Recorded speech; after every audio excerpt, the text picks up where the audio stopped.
You have to be a little more sensible because I'm in the edit suite, can't really jump around in Peter's edit suite because there's a lot of expensive stuff there. And also, you're trying to give the audience who are watching it a really good look, a thorough good look into the background of the. When I come here and you give me an open stage, I've done a lot of theatre, and I just love the audience interaction. So that's when I'm in my element, is out here.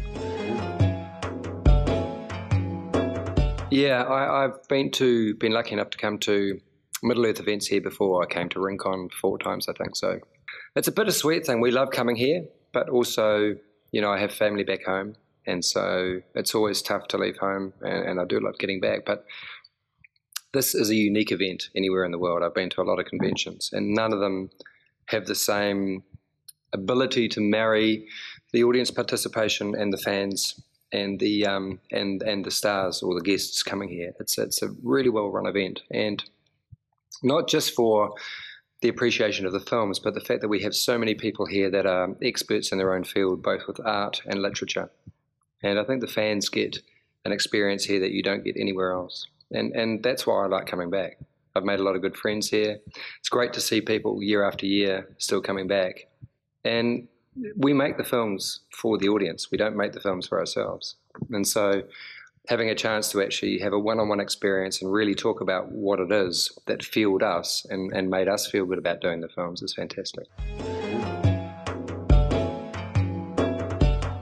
I'm aware of some of it. The ones that I find a bit disturbing, I stay away from. I have my own official Facebook site, and there are fans who like to say things that they like about the film on there, and I do respond to them if I can. There's been some amazing art that people have done to do with my character, and I like reading the discussions on the onering.net, for instance, and other websites where you get discussions about Tolkien's work and about the upcoming sneak peek and what the second and third film will be like. And I actually find out quite a lot from those myself. But when I'm not my character, I'm quite not a shy person, but I do like to keep my privacy. So, and I don't spend a lot of time on the internet, I have to say. I'm usually too busy riding my horse or doing work around my house, or getting ready to do my next film project. Well, I've just finished a trailer for a film called Dragon Offerings, which is Elizabeth Crummett and Hamish Brown, who works for Weta, have been trying to get a film made with some money from the States about a heroine who travels through a place a bit like Middle-earth. And my character is a bad guy. And actually, he's been looking for someone to offer as an offering to the dragon to keep the dragon from scouring the land. So we shot a trailer for that about a couple of months ago. So that's one of the things. I also have been in negotiations with a production company in New York about bringing a film that they want me to be the lead character in down to New Zealand and film. And I've got Richard Taylor on board and some of the casting company from New Zealand to actually jump on board that as well. And they've got about 60% of their funding. They're trying to get the rest. So hopefully they want to come down and shoot that in New Zealand later on the year. We've still got the upcoming Battle of the Five Armies and various other bits to pick up for film 2 or 3, depending on how you view whether, which film it's going to be in. And I've been doing this, The Minister of Chance, which is an online audio blog. It's kind of like a sonic film. So it's a film with artwork and voice and sound, but not with actual moving pictures. And you can download that free on iTunes. Written by various people, but directed by Dan Freeman, who did a project with Stephen Fry after Doctor Who, a series of audio tapes. And this involves Paul McGann, Tamsin Greig, Sylvester McCoy, and various other stalwarts of the UK, BBC and British film and television. So I got to do that when I was over in the UK doing the world premiere. The world premiere, so that was kind of cool.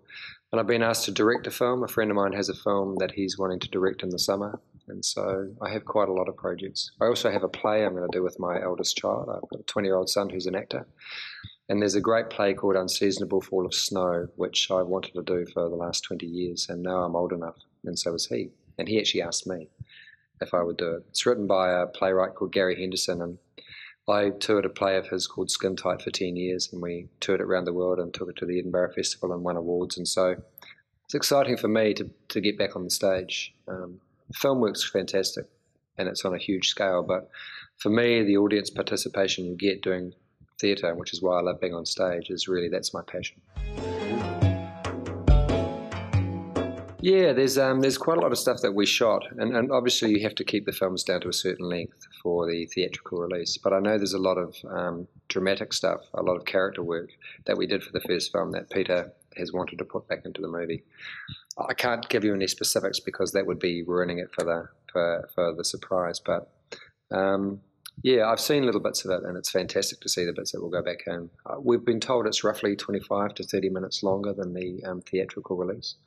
And I really hope it is a lot of the character work, because we did do a lot of stuff in terms of the drama between the characters, building up this relationship that the dwarves have with each other. And I'd really like to see that back there for the fans. In fact, some of them are only mentioned once or twice, and it's a very difficult road that filmmakers tread in terms of being true to the book and trying to make something that is going to capture the imaginations of a new audience, and not necessarily all people read the books. And so it is a fine line. You also, when you're making a film for a huge studio, you also have a responsibility to make the cut that they want in terms of what they want to release. So, you know, I know Peter well enough to know that he would like to have films that were very, very long and have everything in there, but you simply cannot do that. So, and he's done it in the past. The Lord of the Rings films, the extended versions were a lot longer. So yeah, I think there's a bit of a compromise here. I mean, I certainly was a little disappointed as to how little Nori got to say, but I was cast for my physical attributes.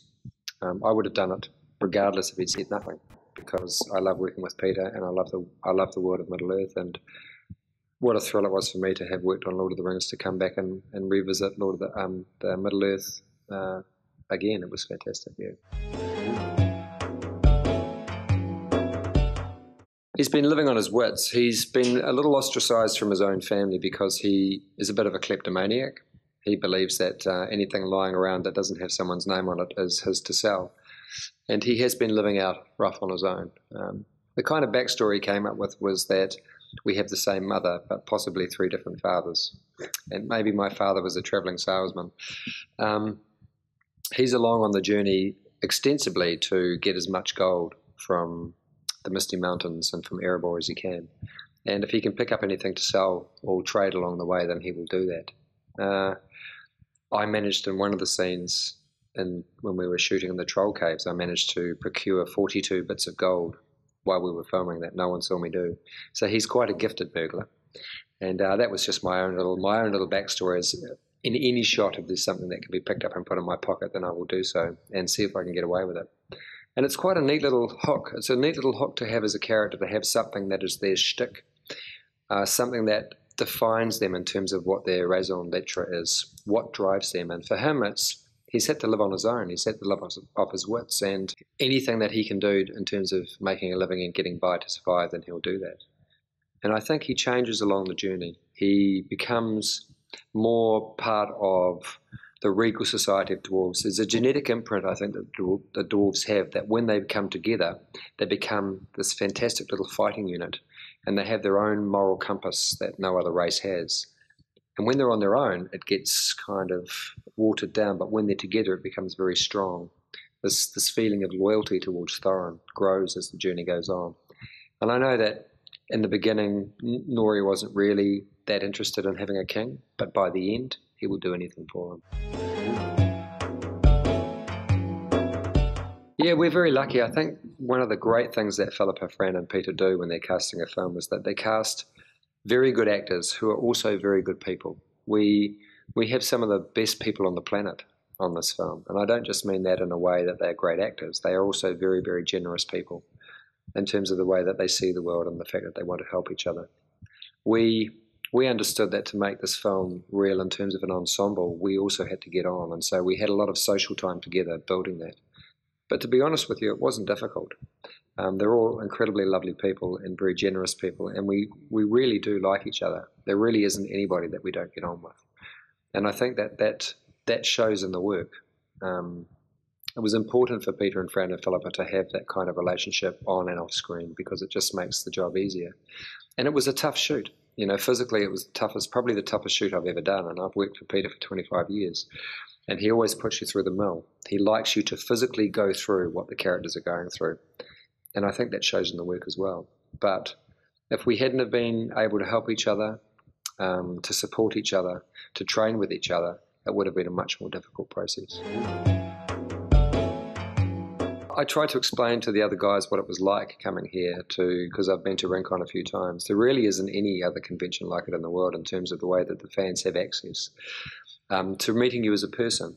And not in a dangerous way. There are limits in terms of, if we say we're tired, please, can we just have a bit of space?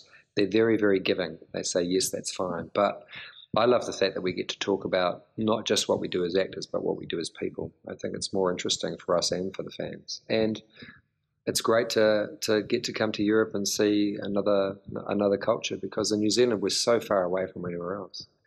But yeah, it's that kind of, it's like being a rock and roll star walking out on that stage for the first time, and it can be a bit confronting if you're not used to it.